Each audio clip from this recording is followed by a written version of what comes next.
Democrats didn't. There is irrefutable evidence that detail how President Obama and his national security team directed the creation of an intelligence community assessment that they knew was false. It's 9:03 a.m., and you can already tell it's going to be one of those mornings. And this is what freedom looks like. Have a look at the Iranian women's national football team who refused to sing the national anthem of the Islamic regime at the Asian Cup.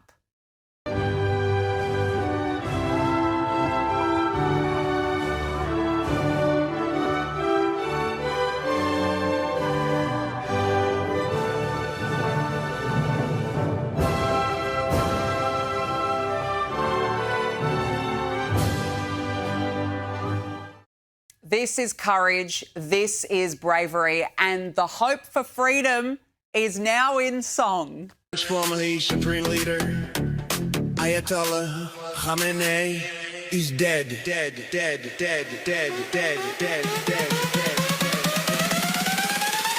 Ayatollah Khamenei is dead.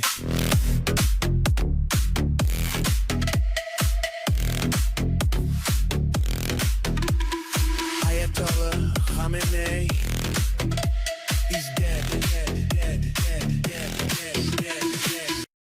Let's ask somebody who actually does know what it's like to live under the Iranian regime if these comparisons are at all valid, and frankly, they're just not. Iranian-American attorney and activist whose family fled Iran following the 1979 Islamic Revolution, Elika Laban, joins us now. Elika, thank you for being here. It's such a dishonorable comment, not only to the United States and what we are, but also to those thousands of people who've been murdered by that regime. I mean, it's just, it makes a ridicule of what their lives stood for and what their families have gone through.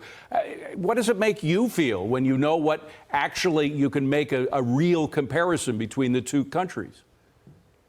You know, what it really speaks to now more than anything else is this mass collective delusion that we are living in. We're living in a country that provides us so much safety, so much privilege, so much comfort that people don't even know what it's like to live in other parts of the world.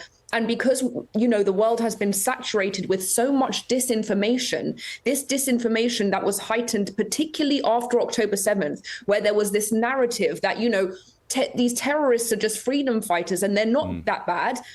It normalized this idea that actually these regimes in other parts of the world are not that bad and maybe they're not even that different to the United States.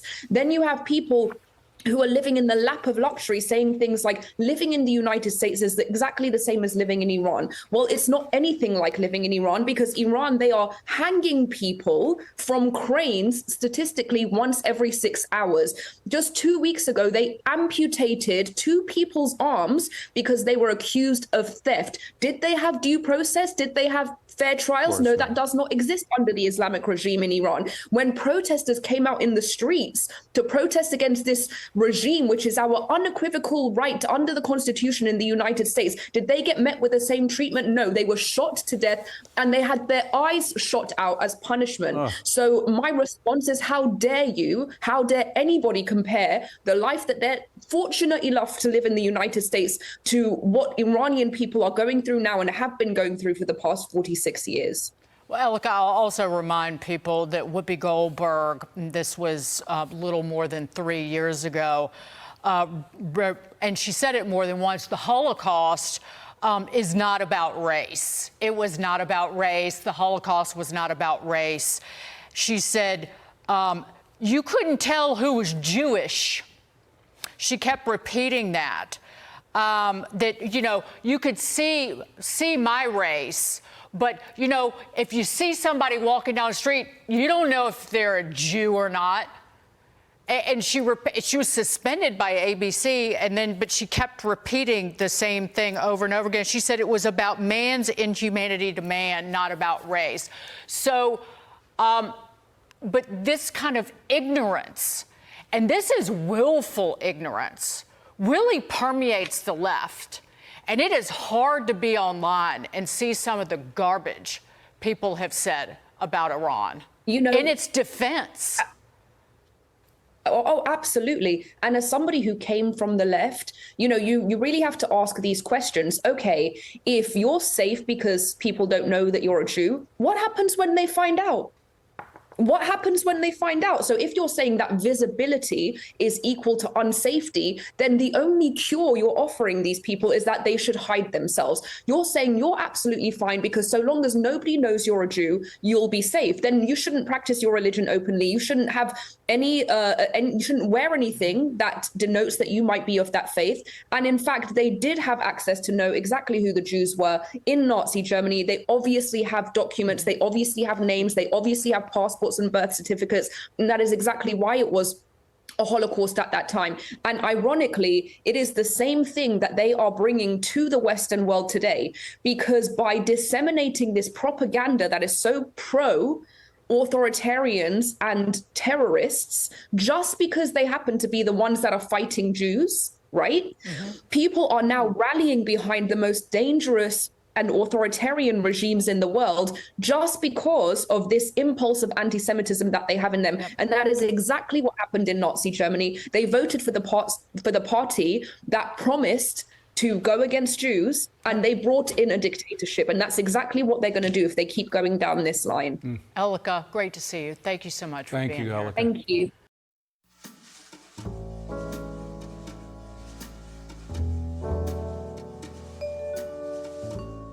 One of the viewers, can share the conversation with us, and then they come in and they ask a question. And one of the viewers asked a really important question, which is, what would need to happen for America to no longer be the great Satan to the Iranian government? And the only answer is that we embrace Sharia law and put a giant, sword on our flag with Arabic lettering and join the global jihad. That's the only answer to that question. And Chuck freaking Schumer knows it. You know how I know Chuck Schumer knows it? Because Chuck Schumer, not too long ago, recognized it himself. This was Chuck Schumer back when Barack Obama was entering into an ill-fated, horrible, disgusting nuclear deal with Iran that allowed them to continue enriching uranium and, oh, by the way, ended up giving them pallets of cash, billions of dollars of cash that they then used in terror attacks to kill Americans and kill Israelis and other allies of ours. And this was Chuck Schumer's opinion of Barack Obama's negotiations with Iran at the time. I examined this deal in 3 parts. Nuclear restrictions on Iran in the first 10 years, nuclear restrictions on Iran after 10 years, and non-nuclear components and consequences of the deal. And in each case, I didn't ask what is the ideal agreement. We're not in that world. I asked, are we better off with the agreement that we have before us or without it? In the first 10 years of the deal, there are serious weaknesses in the agreement. First, inspections are not anywhere, anytime. The potential delay of as many as 24 days before we can inspect undeclared suspicious sites is troubling. It is true that declared sites will be monitored. That is one of the positives of this deal. But if Iran is going to cheat, it will not be at a declared site with the eyes of the world watching. It will be at a non-designated site. And if Iran is trying to cheat, it will certainly delay the inspection process as long as possible. Even more troubling is the fact that the U.S. cannot demand inspections unilaterally. We require a majority of the 8-member Joint Commission. Assuming that China, Russia, Iran will not cooperate, inspections would require the votes of all 3 European members of the P5+1, as well as the EU representative. It is a reasonable fear. Once the Europeans become entangled in lucrative economic relations with Iran, they may not want to rock the boat by voting to allow inspections. We must evaluate how this deal would restrict Iran's nuclear development after 10 years. In my view, if Iran's true intent is to get a nuclear weapon, under this agreement, it simply must exercise patience. After 10 years, it can be very close to achieving that goal. Iran would be stronger financially, better able to advance a robust nuclear program, And unlike its current unsanctioned pursuit of a nuclear weapon, Iran's nuclear program would be codified in an agreement signed by the United States and other nations. Finally, we must consider the non-nuclear elements of the agreement. This aspect of the deal gives me the most pause. For years, Iran has used military force and terrorism to expand its influence in the Middle East, actively supporting military or terrorist actions in Israel, Syria, Lebanon, Yemen, Iraq, and Gaza. Under this agreement, Iran would receive at least $50 billion in the future and would undoubtedly use some of that money to create even more trouble in the Middle East and perhaps beyond. The hardliners could use these funds to pursue an ICBM as soon as sanctions are lifted, and then augment their ICBM capabilities in 8 years after the ban on importing ballistic weaponry is lifted. Restrictions should have been put in place, limiting how Iran could use its new resources. Using the proponents' overall standard, not whether the agreement is ideal, but whether it's better to have it or not have it, it seems to me when it comes to the nuclear aspects of the agreement within 10 years, we might be slightly better off with it. However, when it comes to nuclear aspects after 10 years and non-nuclear aspects, we would be better off without it.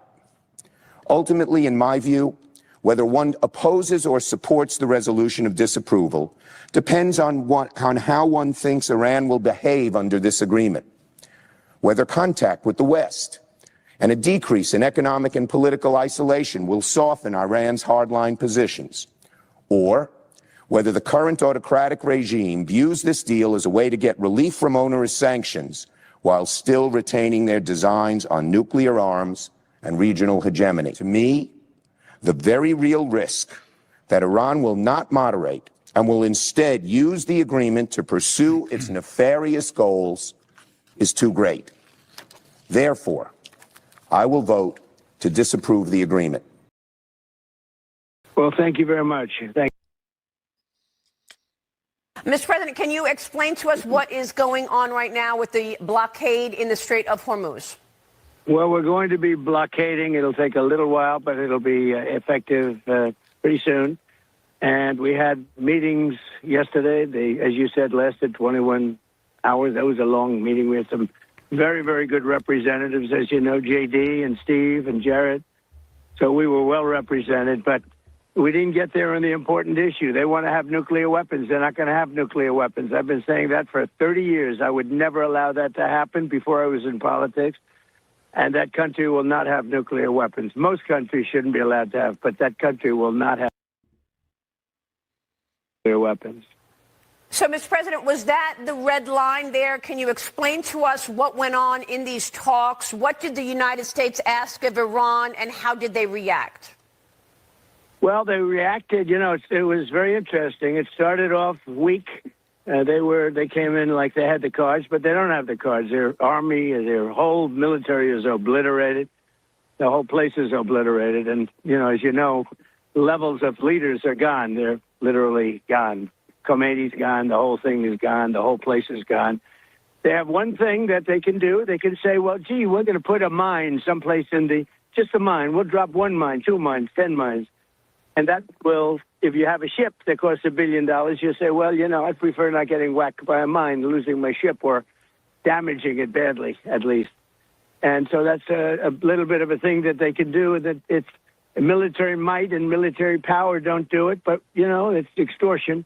And they're extorting the world. You know, we don't get our oil from there. We have so much oil. We have, and one thing you said, and I don't know if anybody heard it well, but we have boats pouring up to the United States. They'll be filling them up, and they'll be leaving, and they're going to be packed with the best oil you can get. Light, sweet, crude. They're going to have the best oil that you can get. But so that's interesting, and it's great because we have a lot of oil. We don't get any. I mean, literally last year was 1%. We did that as a favor. We don't need the Strait. But other countries do. And I will tell you, while we're on the subject, we're very disappointed with NATO. We're very, very disappointed that they didn't come. Now they want to come and they want to help with the Strait, and it won't take long to clean it out. So we're going to clean out the Strait, and they'll be able to use the Strait in not too long a distance.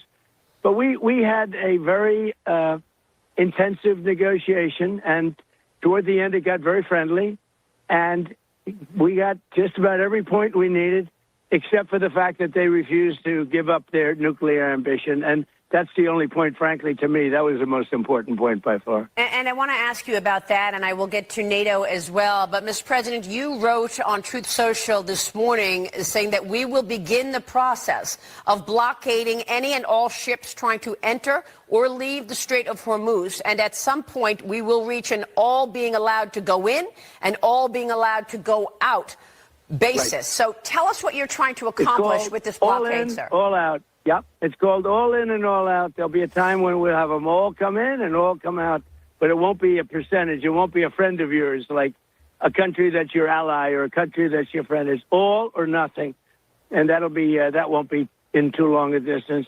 No, we're just bringing the ships up. We got a lot of ships, so we're bringing them up. We think that numerous countries are going to be helping us with this also, but we're putting on a complete blockade. We're not going to let Iran make money on selling oil to people that they like and not people that they don't like or whatever it is. It's going to be all or none, and that's the way it is. And it'll be, you saw what we did with Venezuela. It'll be something very similar to that, but at a higher level. And Mr. President, you said there may be a mine out there somewhere that nobody knows about but them, and this is world extortion. How will the United States ensure that the mines are removed in the Strait of Hormuz? So we have minesweepers there now. We have highly sophisticated. We have amazing technology, minesweepers, which are the latest and the greatest. But we're also bringing in more traditional minesweepers. And so I understand is the UK and a couple of other countries are sending minesweepers. A lot of countries don't have minesweepers. Think of it. They had 28 mine droppers. What country has 28 mine droppers? 28 boats to drop mines. What country? They've been completely obliterated. They no longer. So we knocked out their entire Navy. They have 158 ships. They have 28 mine droppers. Every single one of them is at the bottom of the sea. Can you believe it? We did that in 4 days. Their Air Force is gone. Their if you look, anti-aircraft. All of their radars out. Anti-aircraft is their defensive program is all knocked out. They don't have anything. And you know the sad part is, no cards, baby. I can't say this is for you. We knock out everything, including their leaders. Their military is gone. Everything's gone. Their missiles are down to a trickle by comparison. You know, we knocked out thousands of missiles. We knocked out hundreds of places where the missiles are built, different parts. They're pretty much gone. Probably they say 85, 82%, 85%. Who knows what it is, but we knocked them out. We knocked out where they make the drones, and the drones are less effective now. And also, we have new machinery to kill the drones. You saw that. The computerized, call it, and also lasers. The laser melts the drone. It's a beautiful thing to see. So we have a lot of stuff. But think of it. We win this thing conclusively. Even yesterday, they were saying, no, it was a complete obliteration. And when you read the New York Times, you think they're doing well. Oh, they're fighting very hard. It wasn't a hard battle. This was a very easy battle militarily.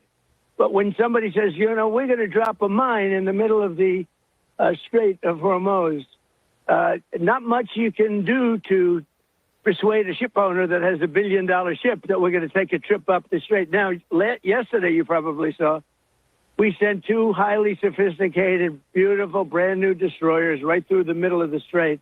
And nobody did anything to us because what we do is we follow the weapon back.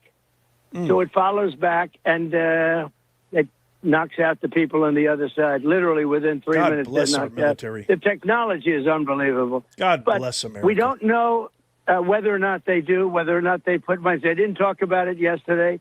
My inclination is to have a few. And I will tell you, it was a good meeting yesterday, really a good meeting, except for one problem. And it's 95%. They want to have nuclear weapons. It's not going to happen. And this is a key point, Mr. President. For those people out there who have not been following it as closely, can you explain to those people why it was critical for the United States to go into Iran? Can you articulate what was behind that move that was so important for the U.S. to go into Iran? Yeah, so easy. The easiest question you've asked me so far. They can't have nuclear weapons. They have nuclear.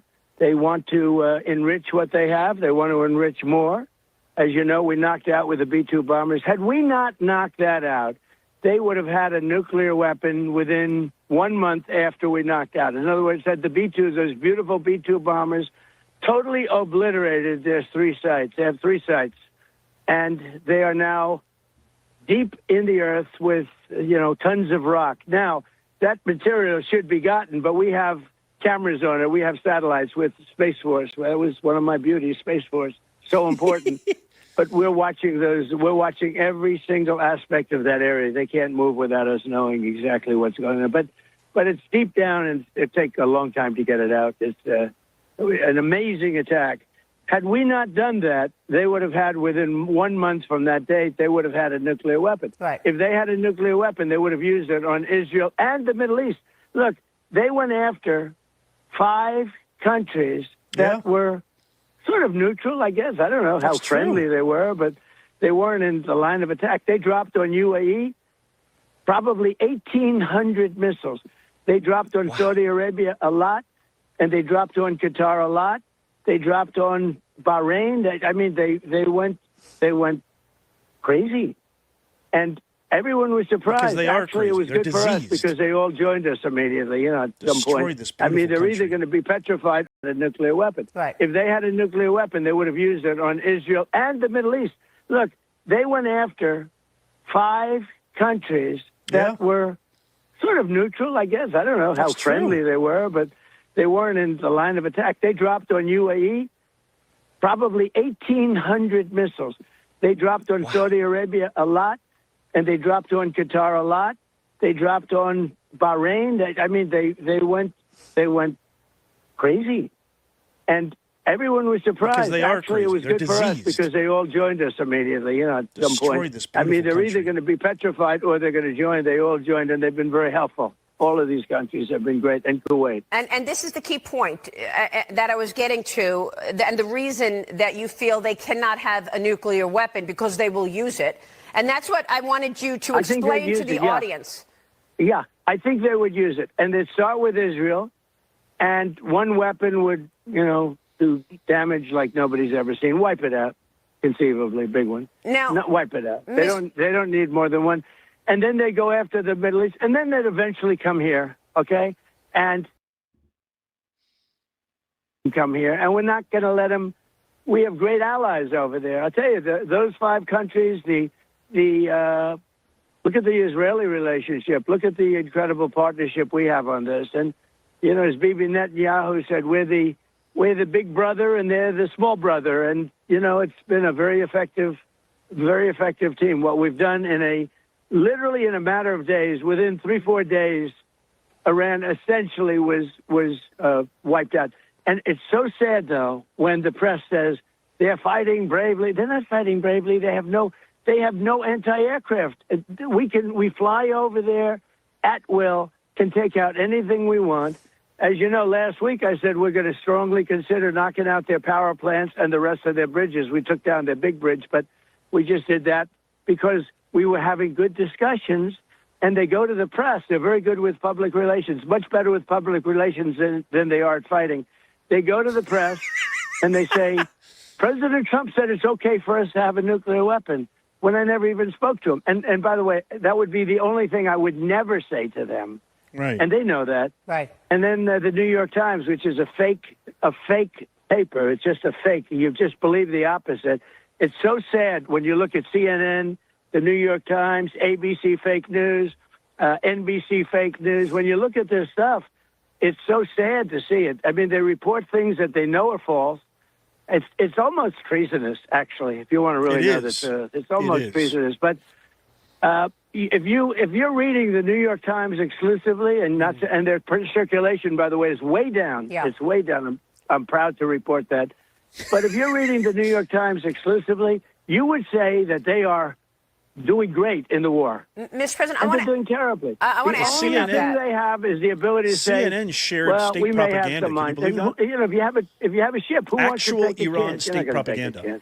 Mr. President, I want to ask you about that because you put out a tweet and it really gripped the nation a week ago when we were all waiting and watching for the United States' next move should the Iranians not open the Strait of Hormuz. And you wrote this on Truth Social: a whole civilization will die tonight, never to be brought back again. I don't want that to happen, but it probably will. However, now that we have a complete and total regime change where different, smarter, and less radicalized minds prevail, maybe something wonderful can happen. Mr. President, you were criticized for this tweet because you said a whole civilization will die tonight. What do you want to say about that? And what can you tell us about next steps here? Are you planning further destruction? Yeah, I'm fine with it. That statement brought them to the table, with the exception of the one thing, which I believe that they're going to give up on. I believe they're going to give up on that pretty soon, to be honest, because it's not going to work. We actually thought we had them, and then all of a sudden they said, no, we want. So, but I believe, no. And when I say that, but remember, what have they said to us? For years, I've had to listen to them Death to America. Exactly. They say, death to America, death to Israel, America, the Satan, we will destroy America, death to America. 50 years. Does anybody ever complain to you when they say that? I think that's a big step worse. Stupid Democrats. Death to America. So they're allowed to say death to America. And what I'm referring to is, when I talk about civilization, it'll be much different because their military will be totally gone. It's pretty much gone now. But their military, look at their leadership. We have had regime change because the people we dealt with yesterday were, frankly, very smart, very sharp, very good, very good. I think they were smarter than the people from before, Khomeini and that group. Because look what it got them. Look what all of their antics were spending trillions of. They spent all their money on weapons. We've destroyed most of those weapons.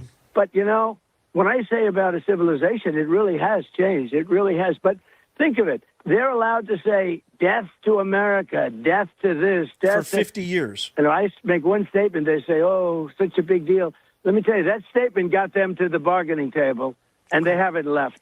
They haven't left the bargaining table. I predict they come back and they give us everything we want. And I told my people, I want everything. I don't want 90%. I don't want 95%. I told them, I want everything. Well, and what they have want... no cards, Maria. Yep.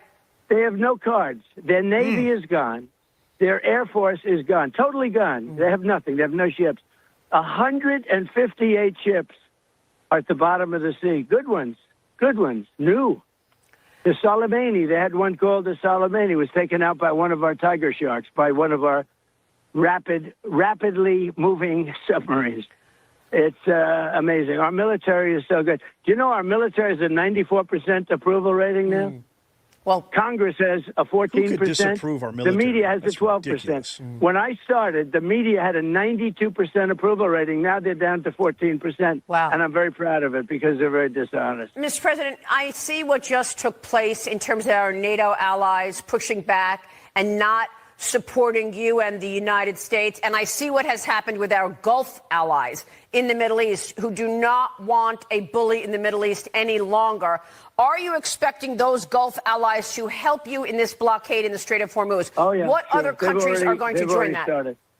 So the Gulf states, now you could say they're much closer, so maybe they have to do it. But, they also could stay out. But they made a mistake when they started lobbing missiles at them.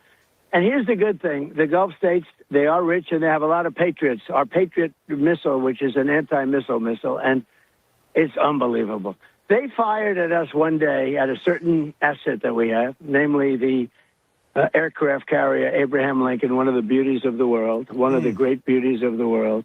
They fired 101 missiles out of 100. These things are going more than 2,000 miles an hour. Wow. And out of 101 missiles, 101 were shot down like nothing and are now at the bottom of the sea, the remnants of them. Think of it, 101 missiles shot in a short period of time, all 101 were knocked out. So we have the greatest military equipment. We have the greatest people. We have the strongest military in the world by far, and everybody sees it, whether it's Venezuela or what we've done with Iran. And when I read, the fake news, talking about how well Iran's doing. They're not doing well at all. They're getting killed. I could take out Iran in one day. I could take down in one hour. I could have their entire energy, everything, every one of their plants, their electric generating plants, which is a big deal. And I hate to do it because if I do it, it takes you 10 years to rebuild. They'll never be able to rebuild it. And the other thing you take out are the bridges. I took out one just to show them because they went public with a statement that wasn't true. They admitted it. I say, I'm going to take out a bridge. And I took out a bridge. And that was the end of that. Now they've been really behaving quite well. But in one half of a day, they wouldn't have one bridge standing. They wouldn't have one electric generating plant standing. And they're back in the Stone Ages. I'd rather not do that. But I do believe they're going to come to the table on this because nobody can be so stupid as to say that we want to have nuclear weapons and they have no cards. They have no cards whatsoever. So if they do not give up that effort, is that the plan? Will you further destruct Iran? Yeah, I will. If they don't give that plan up, yeah. Boom. I'm not in huge hurry. What we want to do is we'll open up the strait. But the ships are coming up to the United States. Let's talk about that. I've been inviting everybody. It's pretty good. Let's talk about that, Mr. President, because you referred to a post that hundreds of super tankers are headed to the Gulf of America to buy oil and gas from the U.S. What can you tell us about that, sir? Well, I can tell you that it used to be called the Gulf of Mexico. That's what I can tell you. Now it's called the Gulf of America because of me. One of my little things that I did, one of my little sidelines. And it's a great honor. People are so happy. You go to Louisiana, you go to Florida, you go to these states, Texas. They're so honored by it. I used to say, why is that the Gulf of Mexico when we have 93% of the frontage? And, it fronts 93% of the United States. I said, I think I'm going to change it to the Gulf of America. What a beautiful name. And I did. And I give a lot of credit to Google because once I filed the papers, I did it. And Google Map, once Google Map changed, did it, it was a done deal. But we had lawsuits, we won everything, and it's now the Gulf of America, which I'm very honored by. But do you expect super I might tankers? tell you, I was thinking about calling it the Gulf of Trump, and I decided not to do it. I think maybe it was wise. I think that one maybe wouldn't have worked out. I'm not so sure. You'll have to tell me. But I was thinking about. It's going to be called the Gulf of Trump. And then I said, that's not going to play too well. I think you're I'm kidding. You're being facetious. I love you, Mr. President. Nobody can take his jokes. Oil exporters. Tell me about Everybody's this. so Because uptight, do you tense. expect super tankers, empty super tankers, to go to the Gulf of America, to go to Louisiana, go to Texas? Well, they're already coming. Well, Texas, they're going to go to Texas. They're going to go all along our shoreline. I mean, we have the biggest ports, and they're going to go. Remember this, and this is pretty amazing. And this is my time. That when I came into office, we were third and fourth in energy and in doing exactly this, the oil and gas and other things. Now we're bigger than Saudi Arabia. Think of this, and we're bigger than Saudi Arabia. Add Saudi Arabia with Russia, and add another country in there, whichever one you want. We're bigger than all of them combined. Think of that. That's all because of Trump. And when Biden inherited that system, he changed it. Then he tried going back to it because the oil was going up. You remember it was going up $7, $8, et cetera. But look at even now. We have to get rid of this nuclear threat. And people in our country have oil. People in other countries are getting hurt. One of the things that most amazes me, though, the Strait is for Japan, where they get 93% of their oil. You know that, Japan. South Korea gets 45% of its oil. These people haven't helped us. I say, are you guys going to help? And, we have 45,000 soldiers and 50,000, respectively, at those two places. 45 and 50,000 soldiers. We guard them and protect them. And when we want a little help, they don't help us. And when we wanted help from NATO, they don't help us. And we pay, I don't know if you saw, almost $1 trillion toward NATO in a very short period of time to protect them against Russia, mostly. Yeah. And then when we're there, and, Biden, I wouldn't have done this. You wouldn't have had the Ukraine problem. Russia would have never attacked Ukraine. But under Biden, who was an incompetent president, he was grossly incompetent. Look, the election was rigged. You know that. I know that. Everybody knows that now. And it's all come out, and it's coming out. But under Biden, if you take a look at what happened, when he was president, that's a war that would have never happened. Russia attacking Ukraine. Yep. And I ended 8 wars, including Pakistan. You know, Pakistan was great yesterday. They were the ones that really facilitated the meeting. Right. But they thanked it. Every time I see them, they thank me. They say, we're going to have a war with India. And as the prime minister said very openly to everybody, between 30 to 50 million people would have been killed. And I got it ended. I said, if you guys are going to have a war, we're not going to do any trading with you. Well, and believe it or not, I got it ended because of The tariffs, peace president. Mr. which the President, Supreme Court was not nice to me about. is this all going to be enough? The blockade in the Strait, the opening up capacity in the United States so. is this going to be I enough think to so. lower the price of oil and gas, sir? Well, Yes. it's going to be eventually. It's going to be lowered. No, it might not happen initially, but it's going to go down. When this is all over, look, the stock market, the Dow hit 50,000. It was supposed to be in 4 or 5 years. They said it won't happen during his term, but it'll be maybe 4 or 5 years. It hit 50,000 in my first year. You know it better than anybody. You cover it better than anybody. The S&P hit 7,000 in my first year. Before my first year, you know that. And I said to myself, "Oh, here we go. I got to stop this country from having a nuclear weapon." You want to see a stock market go down? Let a couple of nuclear bombs be dropped on us, or frankly, any place else. Right. And you'll see a stock market that goes down. So the stock market has not gone down very much at all. Gone down a little bit, much less than I thought. And frankly, the gas hasn't gone up as much as I thought. But regardless, even if it did, we have to stop this group of people from having. And again, it was worse because Khomeini was a total, radical. I'll be nice, maniac. He was a maniac. And you can't let them have a nuclear weapon. Right. So I just have the greatest economy ever. Everything's going along. And I say, I'm sorry. I tell my economic advisors, I say, I'm sorry, fellas. We're in great shape. We have to go and take a little journey down to Iran, and we have to stop them from having a nuclear weapon. They all said, we agree. So do you believe the price of oil and gas will be lower before the midterm elections? I hope so. I mean, I think so. It could be. It could be or the same or maybe a little bit higher, but it should be around the same. I think this won't be that much longer.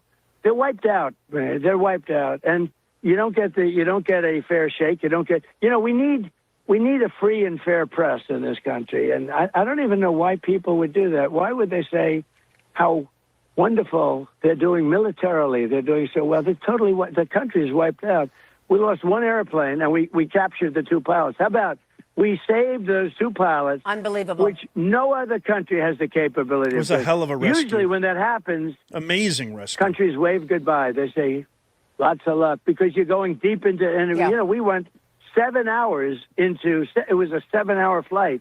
Yes. To go in and get them. We had one of the roughest areas, one of the most dangerous areas in the world, and we got both of them. It was incredible. But extraordinary. We got both of them. And thank God that for our military, and I know that you rebuilt the military. Now, Mr. President, before you go, it was you who did the maximum campaign against Iran in your first term. Is it going to be back to the maximum campaign? You deemed them the leading sponsor of terrorism. And I have to ask you about all of these efforts and the impact on China. What you've done in Venezuela, Iran, even your comments about Cuba. Where does that put China as you approach this meeting with Xi Jinping next month? China's a problem. Well, in the maximum campaign, you can't do any more maximum. We've wiped out their whole country, essentially. The only thing left, really, is their water, which would be very devastating to hit. I would hate to do it. But it's their water, their desalinization plants, their electric generating plants, which are very easy to hit. We could hit them. We could have them all down. And I mean down like you couldn't have electricity for 10 years, because it takes you 10 years to build those plants from scratch. You'd never probably be able to build them again. And the bridges. So that's really the only thing. We still have some more missile manufacturing plants. We know every one of them. We will do that. We still have other things. But when you talk about maximum, I think, outside of those few things that are remaining, I think I pretty much maxed out. You are very, very violent and vicious. I don't want to have you against me. I'll tell you what you say. I think we pretty much maxed out, other than those few items. And we still have some plants left. We we had another week left to knock out the rest of the plants, but we were knocking them out fast. As far as China is concerned, China can send their ships to us. China can send their ships to Venezuela. We told them, buy from Venezuela. We have a lot of overcapacity. We'd sell them, and we'll probably sell it for even less money. I have a very good relationship with President Xi of China.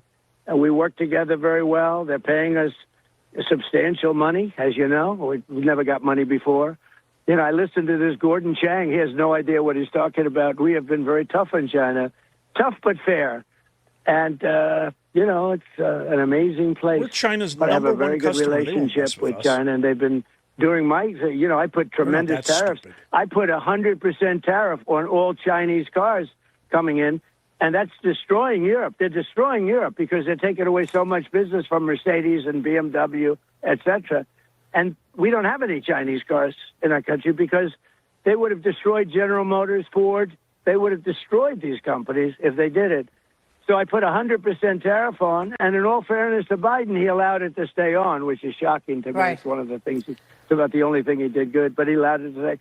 So we don't have the problem that they have. You know, they're having tremendous economic problems in Europe because they're being just swamped with these Chinese cars. We don't have any. But, Mr. President, just to be clear, you said the other day that any country that supports Iran and sends military equipment to Iran will face a 50% tariff if they try That's to bring correct. products. Did you That's correct. refer to China? Did you mean China? Yes, and other people, but yes, China too. Russia. If we find that China, because I hear news reports, so a news report doesn't mean much to me because they're so fake, but I hear news reports about China giving the shoulder missiles, what's called a shoulder missile, anti-aircraft missile. I doubt they would do that because I have a relationship and I think they wouldn't do that, but maybe they did a little bit at the beginning, but I don't think they would anymore. No, but if we catch them doing that, they get a 50% tariff, which is that's a staggering amount. And did you want to say anything about our NATO allies in terms of what comes next They're for useless. them, given that, I mean, is it time for them to call Iran the leading state sponsor of terrorism? And what are you going to do because they did not help in this effort? Well, NATO is shameful. I mean, I didn't go wild at it. We didn't need any help. I would actually say, you know, if you want to help, great. If you don't want to help, that's okay. And they said, oh, well, you know, would rather not, sir, would rather not. They weren't there for us, you know. If I would have done it with force, maybe I could have gotten them to come in, but they would have come in really begrudgingly, and they would have stayed way behind.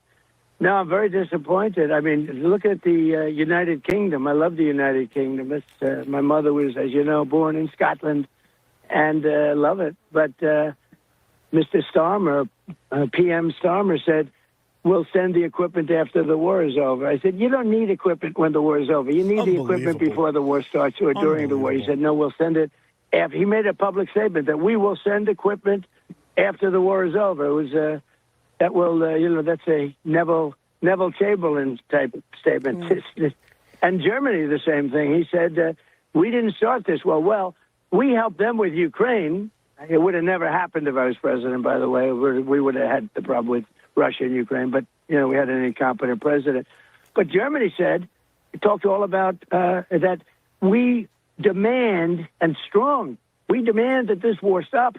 But most importantly, he said, we didn't start the war. Well, we didn't start the war with Ukraine, but we helped them. I mean, Biden gave them $350 billion. I'm not giving it. I sell things to NATO, and they do what they want with it. I guess they give it to Ukraine, but I sell things at full price. Yeah. And we sell it to NATO, and they do what they want with it. But think of it, to make that statement after we've spent $350 billion, they made a statement. The German statement was bad, but all the statements were bad. No, we have to re-examine NATO because they weren't there for us. And let me tell you, and I've said this for 25 years, they weren't there for us, and they won't be there for us. Yeah. They weren't there for us. This is just a military operation. This is not a hard thing for us. We are so much more powerful. I rebuilt our military in the first term. I'm using it in my second term. Yep. And we have the greatest military anywhere in the world. And now I was right with spending all that money on the military. We have the greatest military in the world. We have the greatest equipment in the world. And it's amazing what we've been able to do. You look at Venezuela. We're doing so well with Venezuela. Great time to have Venezuela. And By the way, Venezuela now is making more money than they've ever made before, and we're participating in those profits. Right. Well, Mr. President, we want to respect your time. I know how busy you are this morning, and I know that we will have part 2 of this interview this week at the White House. So I want to thank you so much for calling in and breaking all of this news this morning, sir. I will see you this upcoming week in the Oval Office, sir, for part 2 of our interview when we discuss the broader issues and the impact on the economy, sir. Thank you, Mr. President. Thank you very much, Maria. Thank you. Bye.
Look at this, net favorability. Party ahead at this point, midterm years with the GOP president. In 2018, Dems were up by 12. In 2006 on net favorability, which party you like more? Dems were ahead by 18.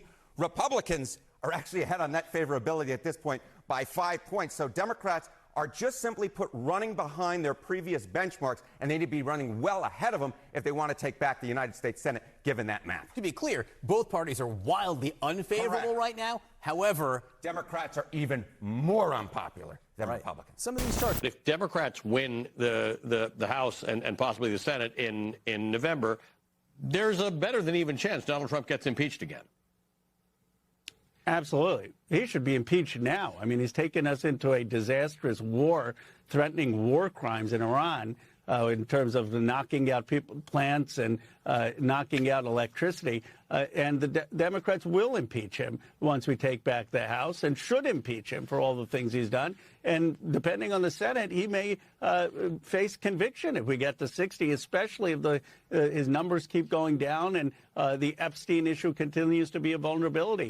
Tomorrow, under the leadership of Jamie Raskin, Judiciary Committee Democrats are going to brief the entire caucus about the different accountability mechanisms that are available to us, including, or available to the country, I should say, including but not limited to the 25th Amendment.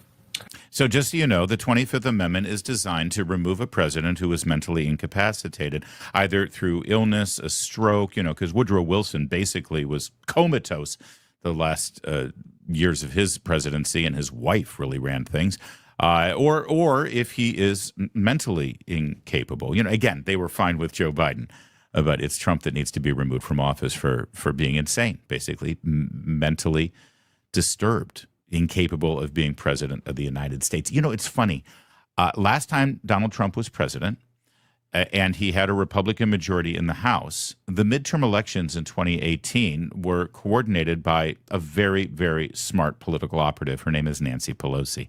And during that entire year, she denied up and down that they were going to move for impeachment and removal of Donald Trump. She wouldn't even go there. She recognized brilliantly that if the entire midterm election was about getting Democrats into the majority so they could begin impeachment proceedings to remove Donald Trump from office, that was a political loser for them. So let me just say, 8 years later, when we're faced with an exact same situation where Democrats are trying to get the majority in the House in the midterms after Donald Trump's been elected, either the tide has changed in this country and it's a real political winner to say out loud that your main agenda is to remove the duly elected president from office. Or, hear me out, just throwing it out there, or maybe he's a political idiot. It's one of the two, but clearly he has decided that it's a big winner for him to say, hell, we're not even waiting for the midterms. We're going to start briefing people in Congress right now about using the 25th Amendment to remove him. Forget about impeachment. Come on, that's for sissies. They want a coup. Majorities they used to pass this legislation. Good news, bad news for Republicans politically. The good news start on the Senate side for them, and it's this. They do have that 53-47 majority right now in the Senate. It means that Democrats would need to post next year on the Senate side a net gain of 4 seats. Remember, if it lands 50-50 with Trump as president, his vice president, J.D. Vance, would break the tie. So Democrats would need a net gain of 4 seats here. And you just start to look at the map, look at some of these seats that are up, look where they're up.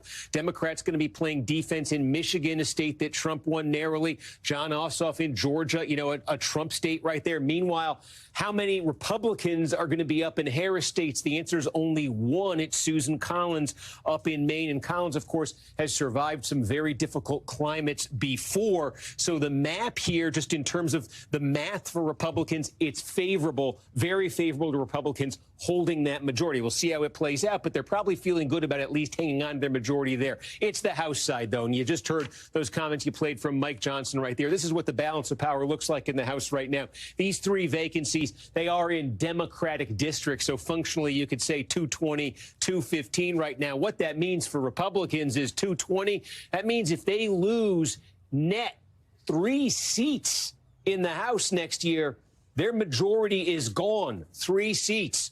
And here's what history says about how the White House party fares in midterm elections. These are the seat changes in the House. We're going back here to LBJ in 66. Look at all that red ink. The red ink here doesn't mean Republican. It means losses. It means the losses of seats. Only 2 times here since this in this modern era have you seen the White House party actually gain seats. It's 1998 and 2002, and there were obvious extenuating circumstances there. In 98, Bill Clinton was the president. Republicans were trying to impeach him. The impeachment was extremely unpopular. There was a backlash against that Republican impeachment push. Clinton gained 5 seats. Democrats gained 5 seats. 2002, George W. Bush. This was a year after 9/11. The entire political climate had been transformed by 9/11, had not really gone back to normal partisan politics. Bush and his party benefited greatly from that. Otherwise, you just see losses here. That's the history that Republicans are up against, that they're trying to defy. Is there any encouraging note for them in this history? Well, ironically, it might be this one right here, the most recent, Joe Biden, 2022. We'll just call this up on the screen quickly. In 2022, Joe Biden was not popular. 44% approval rating. Trump's 45% right now. It was a 9-seat loss for Democrats in 2022. If Republicans lose 9, they lose the House. But 9's not that much more than 3. So ironically enough, I think if there's any hope for Republicans to draw from midterm history, Ryan, it's the Biden midterm of 22. You know, it's very clear that the Democratic Party has a strategy. It's kind of a simple-minded, dumb strategy, but it is what it is. And that is to provoke Donald Trump into acting like a tyrant so they can call him a tyrant, so they can get rid of him. You know, and it's all supposed to be exquisitely timed with the Democratic Party taking control again of the House and the Senate in about, 10 months, and then being able to impeach him. I want to ask you about this, Tiffany, because Vermont Senator Bernie Sanders is saying that fleeing these high-tax states is, quote, undemocratic. Listen. They are extortionists.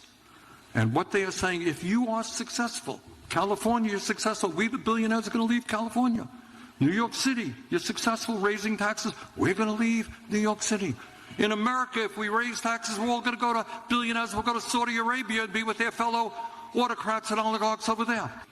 What they are saying in so many words is they don't believe in democracy. You know what their attitude is? I made my money all by myself. How dare your government take my money from me? I don't want to pay taxes. Or, I built my company with my bare hands. How dare your government tell me how I should treat my customers, the land and water that I own, or my employees? They hate government. Government's a barrier to people. Let me ask you something. Why would anybody fight this hard to stop you from showing an ID when you go and vote? It's not voter suppression. It's not racism. It's got to be something else, right? Former FBI agent and House Intel Chair Mike Rogers joins. He says what's happening right now is bigger than what most people realize. And what he told me is going to make a lot of people very uncomfortable. The argument on the left is that this is going to disenfranchise black people and women and Latinos when 81% of Americans want this. Mike, what are we looking at here with this SAVE Act battle that's going on in the Senate right now? Well, first of all, you're insulting black people, Hispanics, women, by saying they can't get an ID. That is the most ridiculous thing I think I've ever heard in my life. And it's insulting to those people who use an ID every day in their lives to do a whole host of things, including, by the way, if you want Sudafed, that you got to go get behind the counter, you need an ID to do that if you have a bad cold. I mean, this is so ridiculous. I mean, they are clinging to this, and I have no other way to describe why they would fight so hard to make sure you can't show an ID to prove who you are when you vote. Certainly lends the mind to different places, like maybe they do want to cheat. I don't know. But what they have to do is make sure that the public, and then huge numbers support this, believe in their elections. And by the way, that's for Democrats too. Everybody wants to believe that when they show up and cast your vote, it counts because somebody hasn't stolen it or fraudulently voted. This is a very simple way to make sure that people feel better, will participate more in voting. And if you look at the polling by demographics, the ones that the Democrats say are going to be disenfranchised, overwhelmingly support having to show an ID. You know why? Because when they bother to show up and present their ID, they want their vote to count too. That's why this is so important. It really defies logic what they're doing. I hope people see through what this nonsense is all about. Follow him on X at Mike Rogers 4M. Mike, I'm not going to be as nice as you. They want illegal aliens to vote. That's clear. They want to be able to have universal mail-in ballots that aren't verified at all. We know that 300,000 plus votes are now in jeopardy from the 2020 election in Fulton County, Georgia. Over 300,000 were not certified. They weren't matched up correctly. They shouldn't have been counted. And that state only went to Biden by 11,000 some odd votes. In Michigan, we know that there were irregularities in Detroit. We know that there were, and we're not allowed to ask about it. There were actual hearings in the state legislature in the great state of Michigan where they said poll workers would come up and say there was something fishy going on. And we're not allowed to find out. So how do you bypass all of that? You get rid of universal mail-in balloting, unless you've got a verified person. Maybe they're serving in the military, something like that. An absentee ballot can be had, but it's got to be verified. And maybe you just make sure that those who are voting are citizens. So why do you think they're doing it? I just said it's because they want illegal aliens to vote. Do you agree with that, or is there something else going on? The Democrats can't think this is a winning combination. They want to make it as easy for them to stuff these ballot boxes along the way as they can. I mean, there's no other explanation for this. Matter of fact, we had a township clerk come out and say that he found a couple of dozen foreigners who had registered to vote. And that's just in one little spot in Michigan, one tiny little area in Michigan. We had a Chinese student from University of Michigan who proudly declared he voted, got on a plane and flew back to China. Here was the problem. That vote counted. Yes. Had he had to show up with an ID, that vote he would not have been able to vote. These folks in this township that were not American citizens who showed up to vote would not have been able to vote. And so, listen, we ought to make this as easy, but as certifiable as you can. And it is not an onerous thing to say you should show an ID who you are when you have to vote. You have to do it to buy a beer. I mean, you have to do it to get on an airplane. This is not that difficult, but man, do they not like it. The Democrats hate this. I think it's because they have nefarious purposes in mind. The most successful mayor in New York City history told me something you've got to hear. Not that Mamdani's incompetent. Not that he's just another socialist. Not that he's over his head. No. He told me, dead serious, Mamdani is doing it on purpose. Rudy Giuliani joins me right now. When you see what's going on in our great state, the state where you and I are both from, we're both from Metro New York, what goes through your mind? They're communists. They have to be. Hochul's stupid. She's too stupid to be a communist. The other guy is a socialist. He's a complete socialist. He's completely unrealistic. They have no idea about money or what money does or how it operates. Or they're losing more people than any state in the country. Well, that's not right. They're in a contest with New Jersey and California. Right. 1 year New York loses more, the next year New Jersey, the year after California. They're losing people at a very serious level. New York State lawmakers are now eyeing a corporate tax increase to help close out a budget deficit tied to New York City Mayor Zohran Mamdani's spending plan. New York investment giant Apollo among those joining the migration story out of the state of New York, scouting.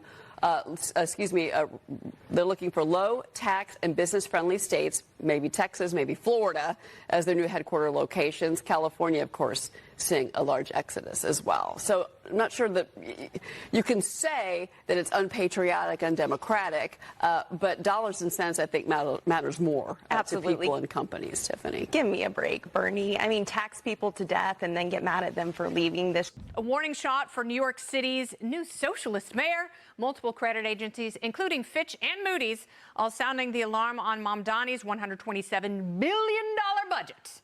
Not a downgrade, not quite yet, but a very clear warning. Keep going down this road, and it's a-coming. His budget calls for raiding the city's rainy day fund and other savings over the next 2 years to pay for billions in new spending.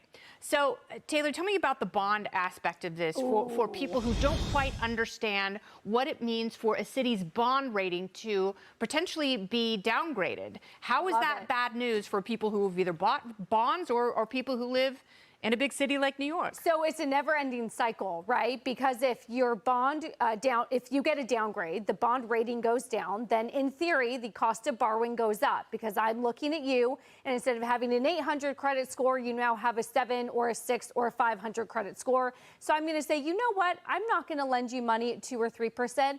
I'll lend you money, but you have to pay me 4 or 5 or 6% interest because I'm not confident that you're going to pay me back in full. Effectively, that's sort of what's happening here is they're thinking about doing a downgrade. And this is now the third in 10 days.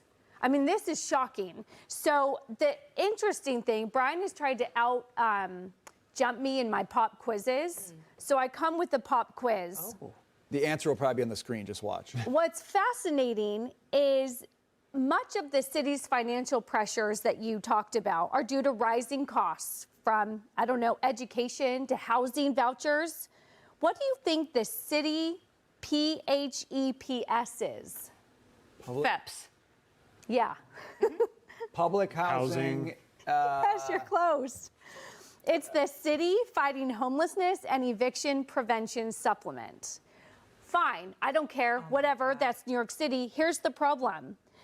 That program is growing at 4% a month. Wow. Not a year, a month. Their projected total cost in the coming fiscal year, $2.6 billion. That's just one agency I happen to pluck out of thin air. While new numbers show the country's job market might be doing okay, increasingly the same cannot be said for New York City. There's new data out from the state that shows the city actually lost jobs last year, and more of the jobs that are being created are not helping traditional sectors of the city's economy like finance and tech that have boosted the city in years past. We have got to increase hiring in New York City. This has to be a place where companies want to locate, where they want to invest, where they want to grow. New York City Comptroller Mark Levine has been sounding the alarm about the city's job market for about a month now. And now he says new concrete numbers from the state labor department back up his concern. Over roughly the last year, New York City lost a little more than 6,000 jobs. In the private sector alone, the city lost nearly 20,000 jobs. Economists had expected gains of tens of thousands of jobs. The data also shows it's particularly tough for young people just out of college looking for work in the city.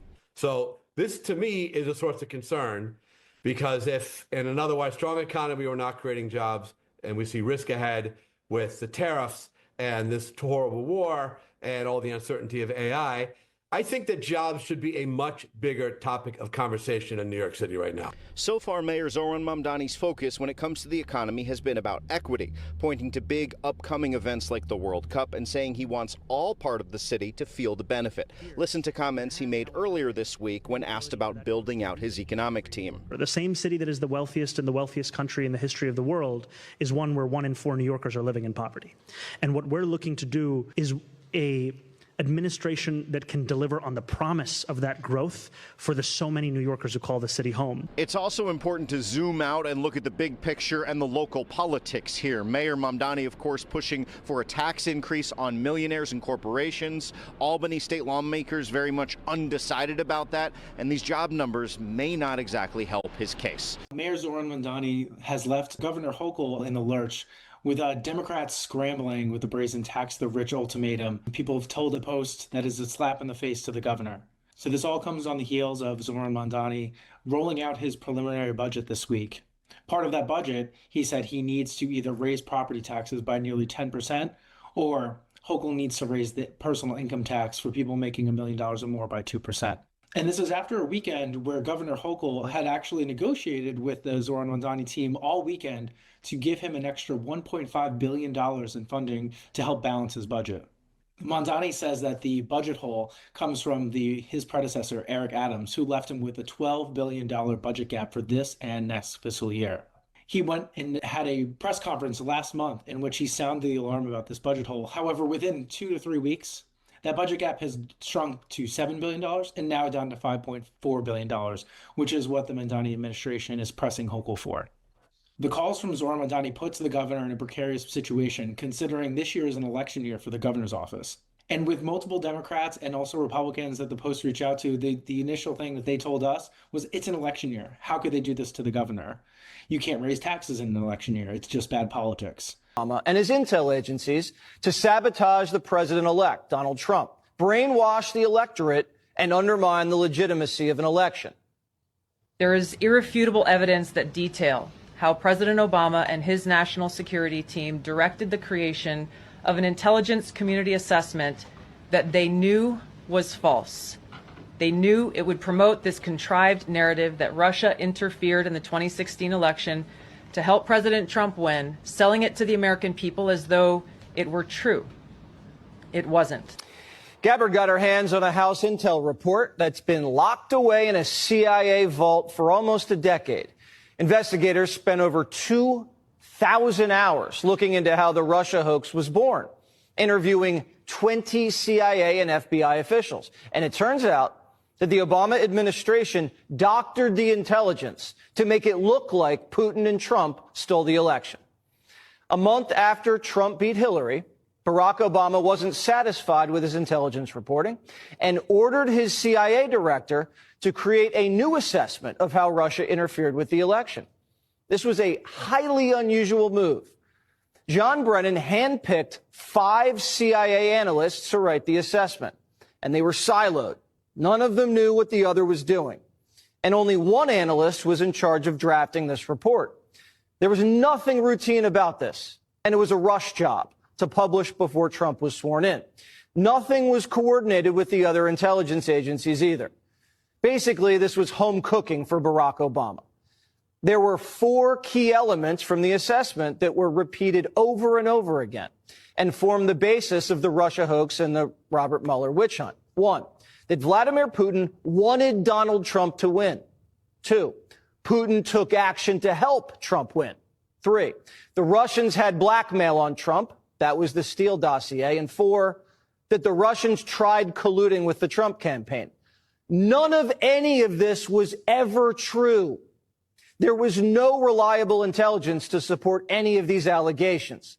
Senior CIA officials repeatedly refused to traffic in these allegations, but they were repeatedly overruled by CIA Director Brennan and FBI Director Comey, who insisted that they be pushed, even without verifiable evidence. The Obama administration cherry-picked the intelligence, lied about their sources, misquoted sources, didn't corroborate their claims, suppressed intelligence that ran counter to their narratives, and even used anonymous internet postings. Rank and file CIA admitted what they were doing violated their own tradecraft standards. There was a massive pressure campaign that came right from the top. CIA analysts say they received unusual directives from political appointees, the CIA director, and Obama himself. This is how the Russia hoax was born. Donald Trump knows that the Russians helped him win in 2016. Putin hated Secretary Clinton so much that the flip side of that coin was he had a clear preference for the person running against the person he hated so much. It was Russia in a very systematic way and tried to interfere in the election and to try to advance the prospects of Donald Trump being elected. This was such a malicious disinformation campaign perpetrated on the American people that at one point, 60% of Democrats believed the Russians hacked our voting machines to help Trump win the White House. What this report actually shows is that the Russians just wanted to create chaos and undermine Americans' faith in democracy. Solid intelligence suggested that Vladimir Putin didn't care who won. He had no preference. But like most people, expected Hillary to win and had a little docket of compromising dirt on her, dirt that he never released. Now, if Putin wanted Trump to win, why didn't Putin drop the dirt?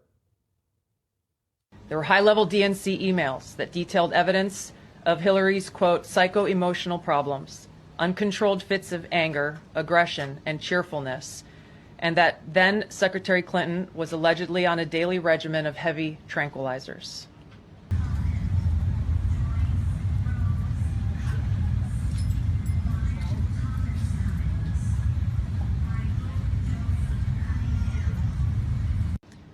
Then CIA Director Brennan and the intelligence community mischaracterized intelligence and relied on dubious substandard sources to create a contrived false narrative that Putin developed a quote-unquote clear preference for Trump. Now, if Clinton was on tranquilizers like the Russians believed, why didn't they leak it to help Trump win? How credible was the information about Hillary Clinton's power? All I have seen is what the intelligence committee have reported through their investigation. I think the underlying point there is that we understand from intelligence what Russia said that they had. And the important point here is that if they were trying to influence the election, as President Obama and James Clapper and John Brennan, everybody said they were doing in order to support Donald Trump's election, they would have released the most damning of that information. Obama and his spy chiefs knew that Putin didn't prefer Trump over Hillary, but they cooked the intelligence to make it look like he did. Obama and his intel spies knew that Putin didn't collude with Trump and that he didn't even direct his people to help Trump win. But they put it out there anyway. In a sense, Barack Obama did exactly what Putin wanted, undermined Americans' faith in free and fair elections and caused chaos in our country. Barack Obama, the CIA, and the FBI were the ones doing what our enemy wanted. Do you believe that any of this new information implicates former President Obama in criminal behavior?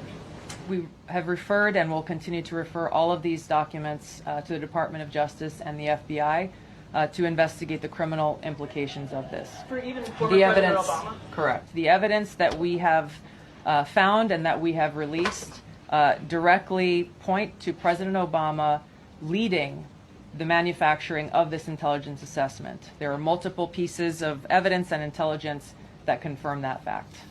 Even 2 years later, after the election, Barack Obama was still pushing a hoax he knew wasn't true. And he knew it wasn't true because he helped manufacture it. They're undermining our alliances, cozying up to Russia. What happened to the Republican Party? They're cozying up to the former head of the KGB. actively blocking legislation that would defend our elections from Russian attack. What happened? Now, I don't know if it's possible to indict a former president for actions he took while in office. I'm not a lawyer, proudly. But Brennan, Comey, and others may have severe liability. Trey Gowdy says we know for a fact that Brennan committed perjury when he lied to Congress. Director Brennan, do you know who commissioned the Steele dossier? I don't. You know if the Bureau ever relied on the Steele dossier as part of any court filings, applications? I have no awareness. Did the CIA rely on it? No. Why not? Because we didn't. It wasn't part of the corpus of intelligence information that we had. It was not in any way used as a basis for the intelligence community assessment that was done. It was not. Well, that's a lie. Whatever happens to these guys is not revenge. It's accountability. And it's time for people to pay the price. I'm sorry, I had a hard time hearing you. That's okay. What are your thoughts on running for re-election in 2026? What are my thoughts about what? Running for re-election in 2026. That's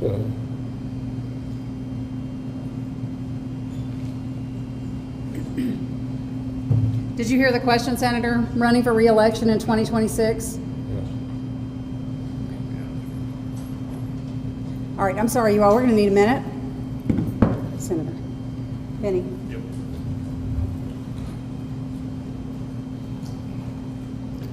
Head outside, sorry. Come with us. Okay. Okay.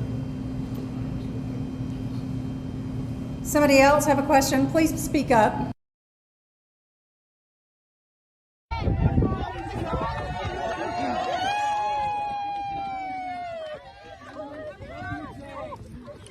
Ever let anybody take your power from you?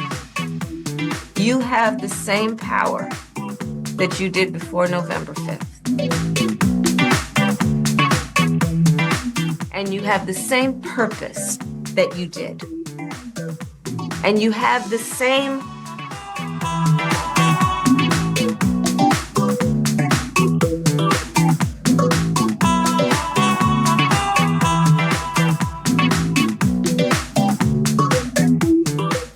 ability, and to find the ability at this moment, to find the ability at this moment, to find the ability at this moment. Cheers! Okay, cheers! Cheers!